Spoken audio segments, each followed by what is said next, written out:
क्या आप बताना चाहते हैं कि फ्यूचर में किसी पर्टिकुलर टाइम तक कोई काम कितने टाइम से कंटिन्यू हो रहा होगा? अगर हाँ, तो आज हम सीखेंगे फ्यूचर परफेक्ट कंटिन्यूअस टेंस। इस वीडियो में हम इसका कॉन्सेप्ट, फॉर्मूला और इजी एग्जांपल बिल्कुल सिंपल वे में समझेंगे। So let's get started. तो फ्यूचर परफेक्ट कंटिन्यूअस टेंस का मीनिंग क्या है? इस टेंस का यूज तब होता है जब फ्यूचर में किसी पर्टिकुलर टाइम तक कोई काम कुछ ड्यूरेशन से कंटिन्यू चल रहा होगा या कंटिन्यू प्रोसेस में होगा, तब हम फ्यूचर परफेक्ट कंटिन्यूअस टेंस का यूज करते हैं। तो इसका एग्जाम्पल है, शाम 8 बजे तक मैं 3 घंटे से पढ़ रहा हूँगा। अब ये एक फ्यूचर के बारे में अपने प्रिडिक्शन की, प्रिडिक्शन नहीं पर ये चीज हो जाएगी, हम बता रहे कि ये चीज हो जाएगी और एक कंटिन्यू प्रोसेस के बारे में बता रहे हैं, फ्यूचर के बारे में, इसलिए ये फ्यूचर परफेक्ट कंटिन्यूअस टेंस है। शाम 8 बजे तक मैं 3 घंटे से पढ़ रहा हूँगा। तो by 8 p.m. I will have been studying for 3 hours. अब भी सेंटेंस पे मत जाओ बनाने पे, सिर्फ समझो कि क्या आएगा फ्यूचर परफेक्ट कंटिन्यूअस टेंस में। तो यहाँ पे हमने एक प्रिडिक्ट किया है कि 8 बजे तक मैं 3 घंटे से पढ़ रहा हूँ, मतलब 5 बजे से मेरी पढ़ाई स्टार्ट होगी और 8 बजे तक वो कंप्लीट हो जाएगी, एक परफेक्ट चीज हो जाएगी। और एक प्रोसेस भी बताइए कि ये 3 घंटे तक हो जाएगी। तो ये फ्यूचर परफेक्ट कंटिन्यूअस टेंस है क्योंकि फ्यूचर के बारे में बता रहे हैं। इजी ट्रिक, फ्यूचर टाइम तक काम लगातार चल रहा होगा कितने समय से, ये बताया है फ्यूचर परफेक्ट कंटिन्यूअस टेंस में। तो 5 पीएम से पढ़ना शुरू करेगा क्योंकि 8 पीएम तक वो 3 घंटे पढ़ चुका होगा, तो उसने 5 बजे से पढ़ना शुरू किया होगा। यानी फोकस ड्यूरेशन कितने समय से पढ़ाई होगी, पढ़ाई हो चुकी होगी पर है उसका। तो एग्जाम्पल है इसका एक और, by next month I will have been starting English for 1 year. अगले महीने तक मुझे इंग्लिश पढ़ते हुए 1 साल हो चुका होगा। वो बता रहा है कि अगले महीने, फ्यूचर के बारे में बोल रहा है कि अगले महीने इंग्लिश पढ़ते हुए उसे 1 साल हो चुका होगा, एक परफेक्ट चीज, एक कंप्लीट चीज हो जाएगी जो कि कुछ टाइम से प्रोसेस में है। तो ये फ्यूचर परफेक्ट कंटिन्यूअस टेंस है।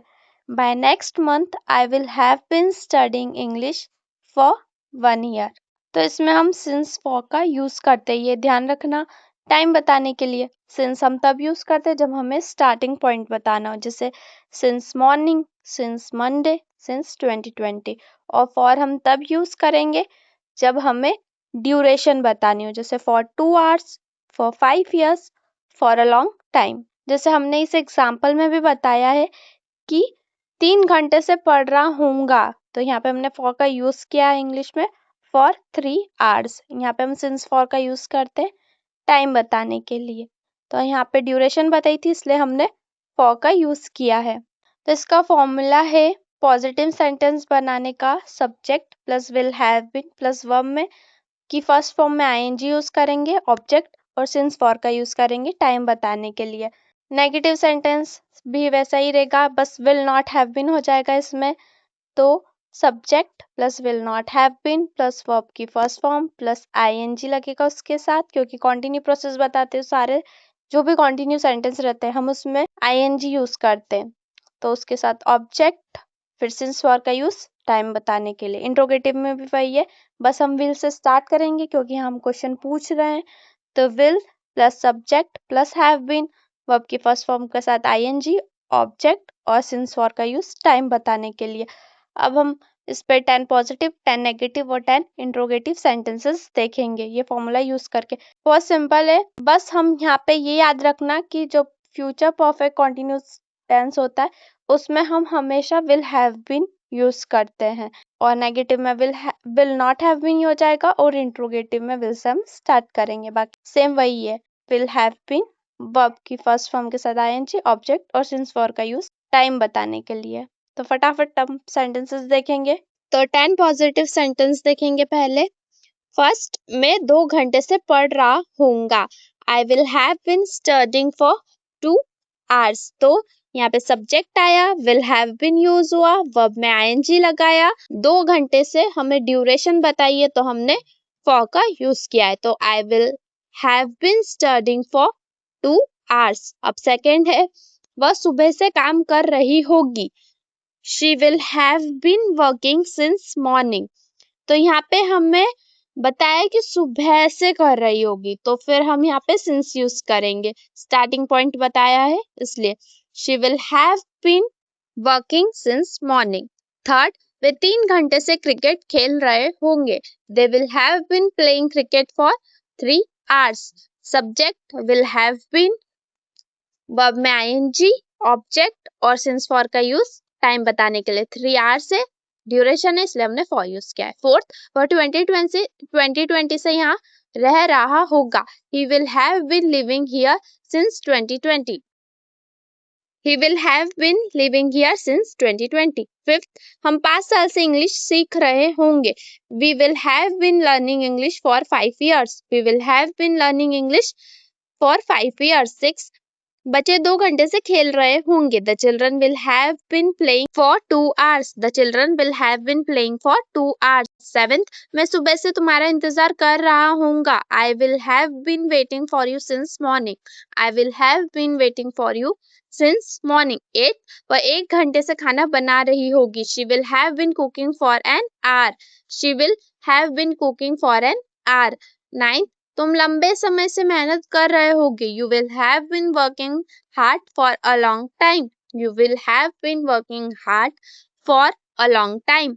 10th, बारिश 3 घंटे से हो रही होगी। It will have been raining for 3 hours. It will have been raining for 3 hours.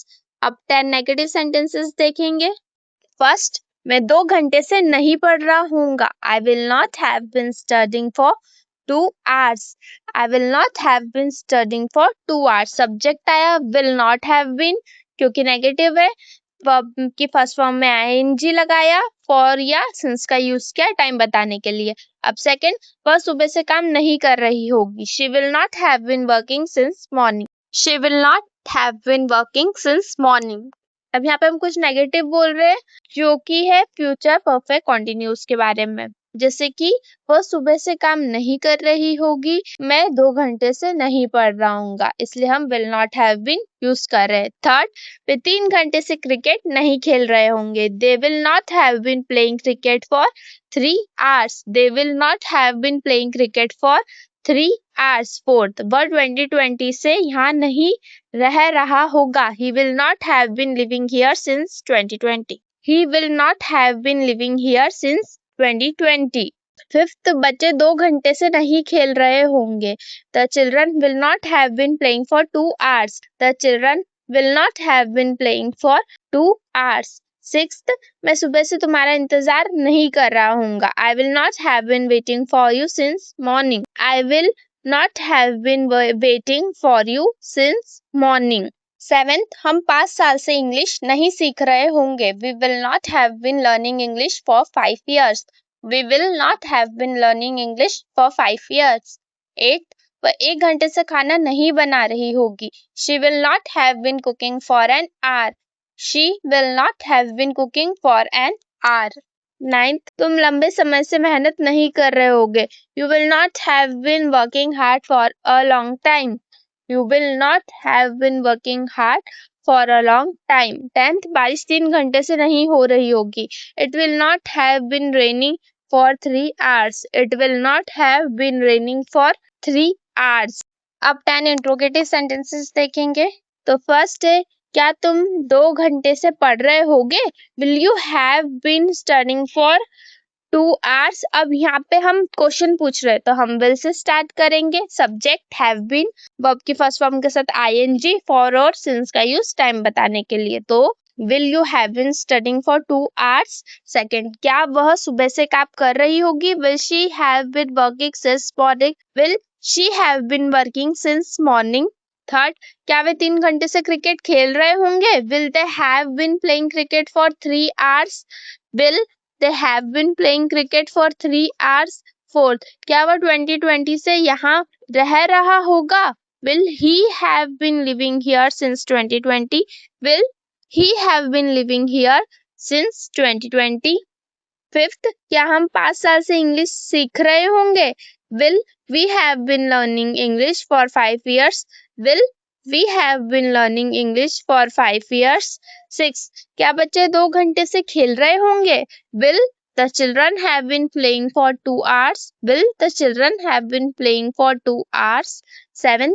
क्या तुम सुबह से मेरा इंतजार कर रहे होगे? Will you have been waiting for me since morning? Will you have been waiting for me since morning? क्या वह 1 घंटे से खाना बना रही होगी? Will she have been cooking for an hour? Will she have been cooking for an hour?